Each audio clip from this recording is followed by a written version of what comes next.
Mantras of our Lord Sri Aurobindo. Our Lord Sri Aurobindo says, if you want to be a true doer of divine works, your first aim must be to be totally free from all desire and self-regarding ego. All your life must be an offering and a sacrifice to the Supreme.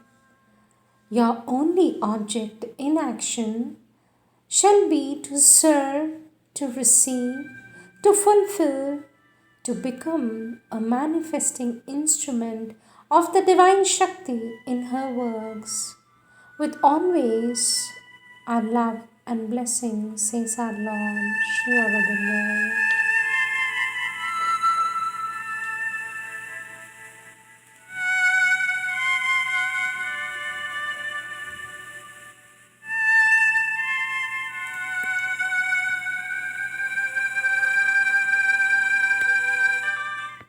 Mantras.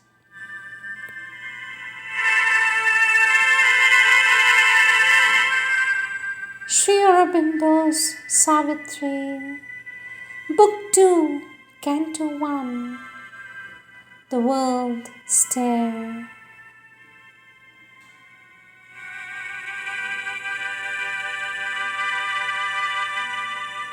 The divine intention suddenly shall be seen, the end vindicate intuition's sure technique.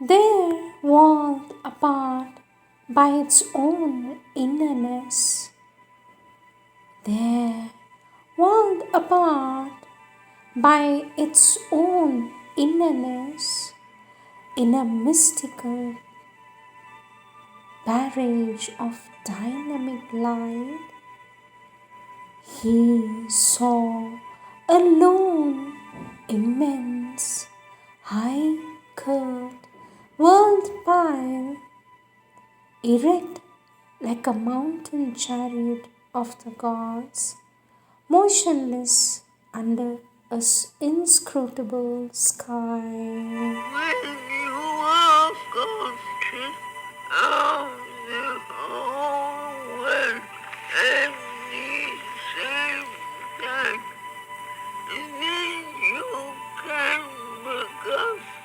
conscious of the divine.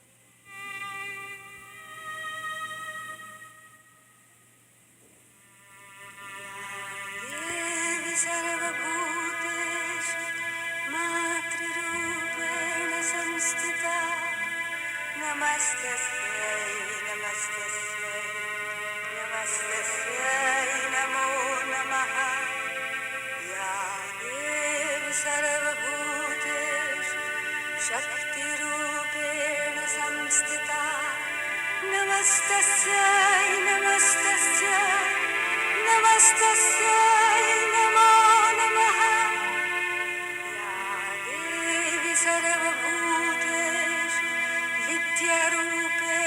संस्थिता नमस्तस्यै नमस्तस्यै नमस्तस्यै नमो नमः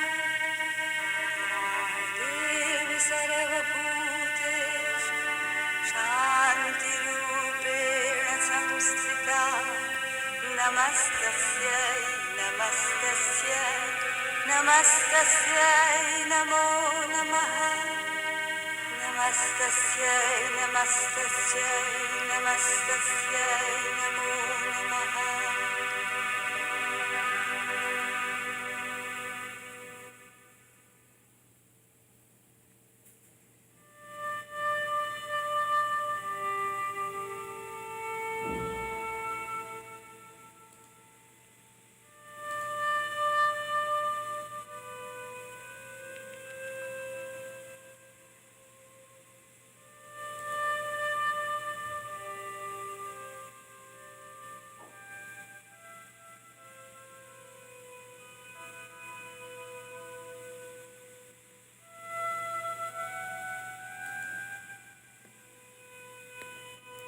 Words of our Lord Sri Aurobindo, taken from the collective works of our Lord Sri Aurobindo, book Essays Divine and Human, section 3, topic The Object of Our Integral Yoga, page 96.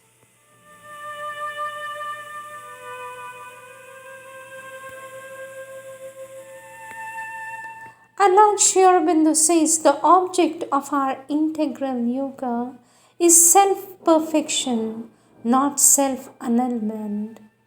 There are two paths set for the feet of the yogin. There are two paths set for the feet of the yogin: withdrawal from the universe and perfection in the universe. The first comes by asceticism. The second is effected by tapasya. The first receives us when we lose God in existence. The second is attained when we fulfill existence in God.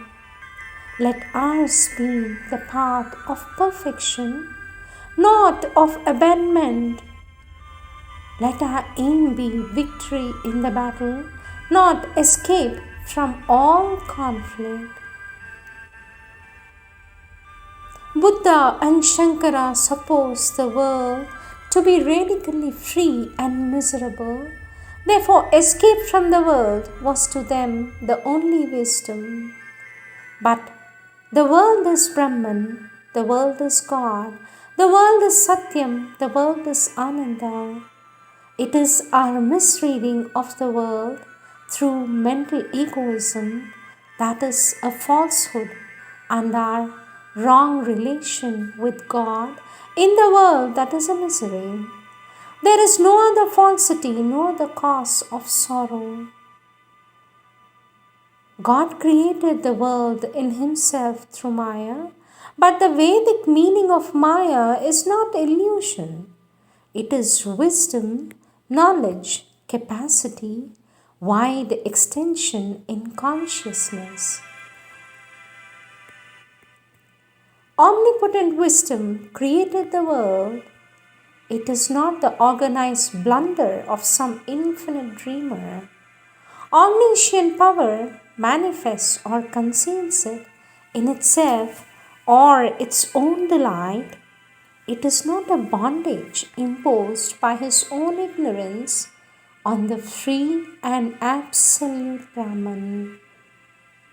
If the world were Brahman's self-imposed nightmare, if the world were Brahman's self-imposed nightmare, to awake from it would be the natural and only goal of our supreme endeavor. Or if life in the world were irrevocably bound to misery, a means of escape from this bondage would be the sole secret worth discovering.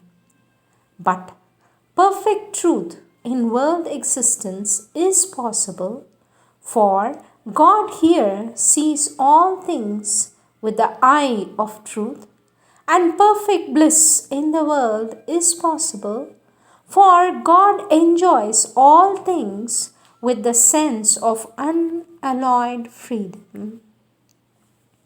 We can also enjoy this truth and bliss called by the Veda Amritam immortality if casting away our egoistic existence into perfect unity with His being, we consent to receive the divine perception and the divine freedom.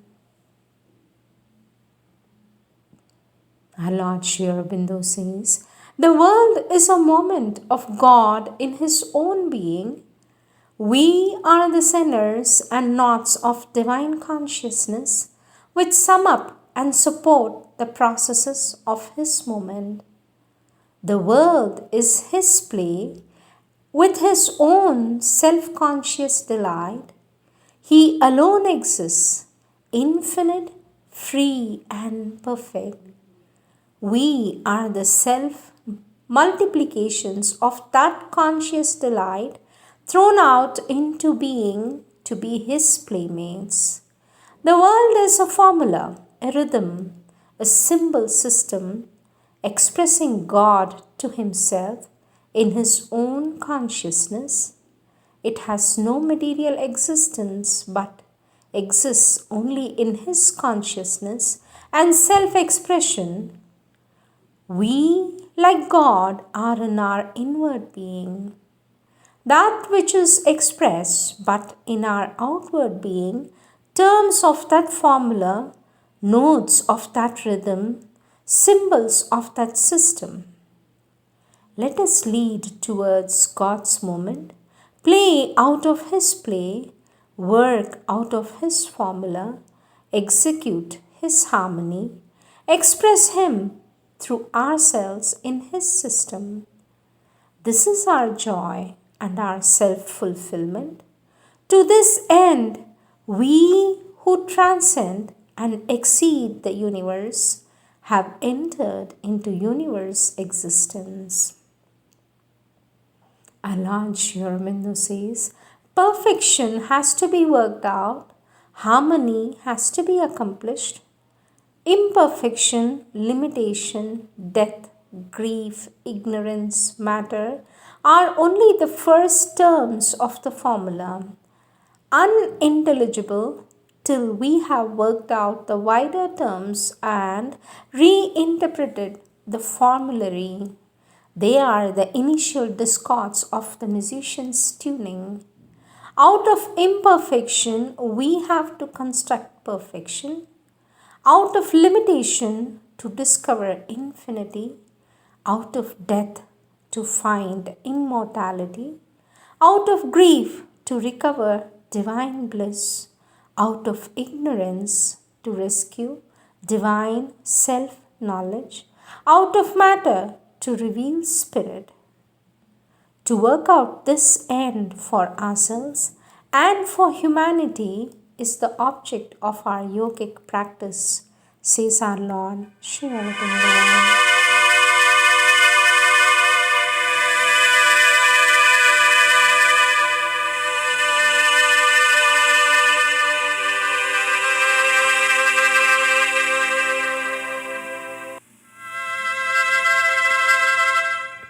Next topic, the entire purpose of integral yoga. Our Lord Sri Aurobindo says, by integral yoga, we can rise out of falsehood into truth, out of weakness into force, out of pain and grief into bliss, out of bondage into freedom, out of death into immortality, out of darkness into light, out of confusion into purity, out of imperfection into perfection, out of self-division into unity, out of Maya into God. All other utilizations of yoga is for special and fragmentary advantages, not always worth pursuing. Only that which aims at possessing the fullness of God is Purna Yoga. The sadhaka of the divine perfection is Purna Yogan. Our aim must be to be perfect as God in His being, and bliss is perfect, pure as He is pure, blissful as He is blissful. And when we are ourselves Siddha, in the Purna Yoga to bring all mankind to the same divine perfection. It doesn't matter if for the present we fall short of our aim, so long as we give ourselves wholeheartedly to the attempt, and by living constantly in it, and for it move forward even 2 inches upon the road, even that will help to lead humanity out of the struggle and twilight in which it now dwells into the luminous joy which God intends for us.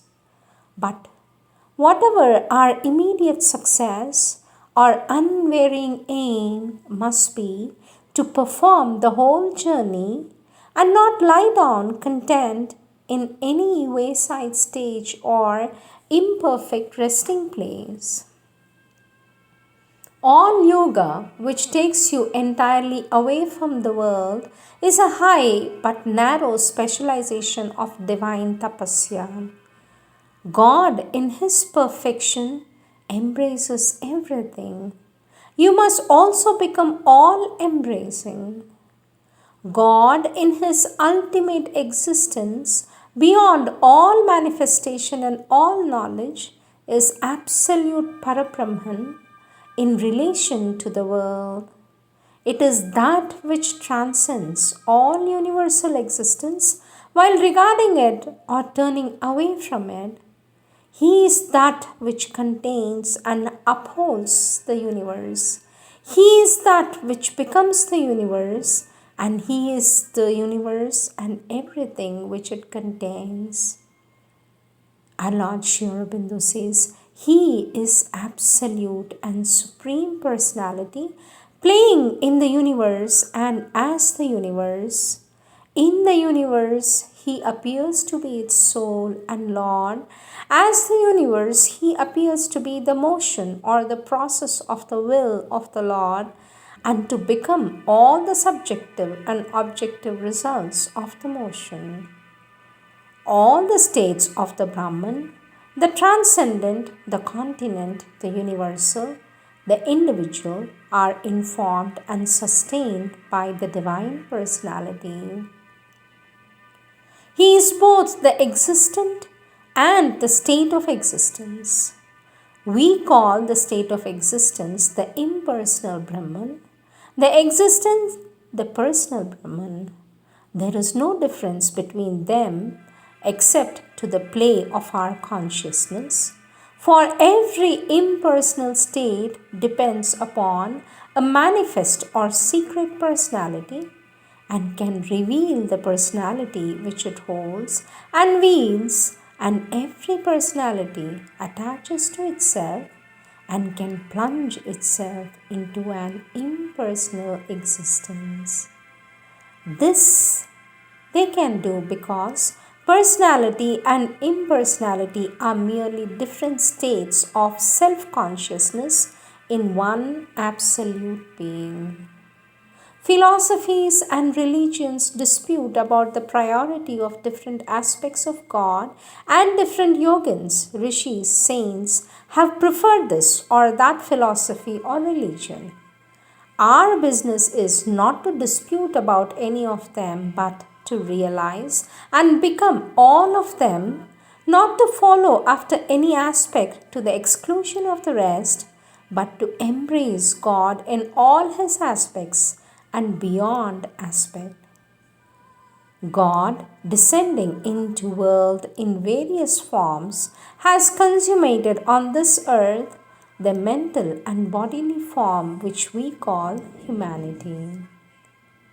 He has manifested in the world through the play of all governing soul with its own formative will or Shakti, a rhythm of existence of which matter is the lowest term and pure being the highest.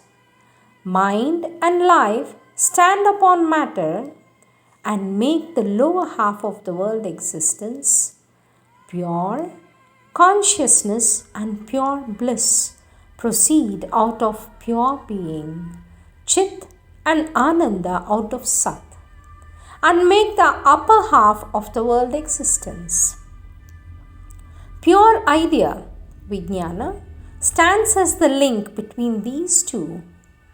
These 7 principles or terms of existence are the basis for the 7 worlds of Purana, that is Satyaloka, Tapas, Jnana, Satyaloka, Tapas, Jana, Mahar, Swar, Bhuvar and Bhur. The lower hemisphere in this arrangement of consciousness consists of 3 Vyakrutis of the Veda, Bhur, Bhuvah, Swar. They are the states of consciousness in which the principles of the upper world are expressed or try to express themselves under different conditions. Our Lord Sri Aurobindo says, pure in their own homes, they are in this foreign country subject to perverse, impure and disturbing combinations and workings. The ultimate object of life is to get rid of perversity, impurity and disturbance and express them perfectly in these other conditions. Your life on this earth is a divine poem that you are translating into earthly language, or a strain of music which you are rendering into words. Being in Sat is one in multiplicity, one that regards its multiplicity without being lost or confused in it, and multiplicity that knows itself as one without losing the power of multiple play in the universe. Under the conditions of mind, life and body, Ahankara is born. The subjective or objective form of consciousness is falsely taken for self-existent being, the body for an independent reality, the ego for an independent personality. The one loses itself in its multiplicity, and when it recovers its unity, finds it difficult, owing to the nature of mind, to preserve its play of multiplicity. Therefore, when we are absorbed in world, we miss God in Himself. When we seek God, we miss Him in the world. Our business is to break down and dissolve the mental ego and get back to our divine unity without losing our power of individual and multiple existence in the universe. Consciousness in Chit is luminous, free, illimitable and effective. That which it is aware of as Chit, Jnana Shakti, it fulfills infallibly as Tapas, Kriya Shakti, for Jnana Shakti is only the stable and comprehensive, Kriya Shakti only the emotional and intensive form of one self-luminous conscious being. They are one power of conscious force of God, Chit Shakti of Sat Purusha. But in the lower hemisphere, under the conditions of mind, life and body, the luminousness becomes divided and broken up into uneven rays. The freedom trammeled by egoism and unequal forms, the effectiveness wielded by the uneven play of forces. We have therefore states of consciousness, non-consciousness, false consciousness, knowledge, ignorance, false knowledge, effective force, inertia, ineffective force. Our business is by renouncing our divided, unequal individual force of action and thought into the one, undivided universal Chit Shakti of Kali to replace our egoistic activities by the play in our body of the universal Kali, and thus exchange blindness and ignorance for knowledge and ineffective human strength for the divine effective force. Delight in Ananda is pure, unmixed, one and yet multitudinous. Under the conditions of mind, life, and body, it becomes divided, limited, confused, misdirected, owing to the shocks of unequal forces, uneven distribution of ananda, subject to the duality of positive and negative moments, grief and joy, pain and pleasure. Our business is to dissolve these dualities by breaking down their cause and plunge ourselves into the ocean of divine bliss, one multitudinous, evenly distributed, which takes delight from all things and recoils painfully from none. To be continued.